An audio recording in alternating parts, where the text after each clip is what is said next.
अमेरिकेच्या भारतामध्ये CIA च्या माध्यमातून नेमक्या काय कारवाया सुरू आहेत, कोणत्या उचापती सुरू आहेत, याबाबत माहितीचं एक खूप मोठं गबाड या तपासाच्या दरम्यान भारताच्या हाती लागण्याची शक्यता आहे. त्याच्यामुळे अमेरिका प्रचंड अस्वस्थ आहे.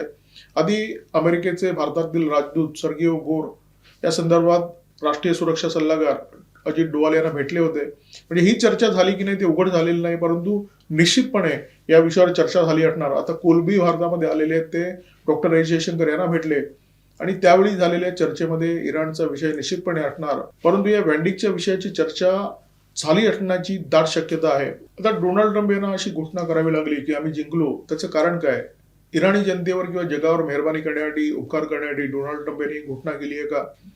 खरं तर डोनाल्ड ट्रम्प यांच्या आता लक्षात येऊ लागलंय की हे युद्ध आपल्याच बुडाशी येत आहे आणि त्याच्यामुळे डोनाल्ड ट्रम्प लवकरात लवकर या युद्धातून आपला पाय काढून घेण्याचा प्रयत्न करतायत.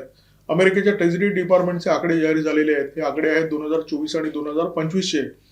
या आकड्यातून एक गोष्ट स्पष्ट झालेली आहे की अमेरिका खूप वेगाने दिवाळखोरीच्या दिशेने वाटचाल करते.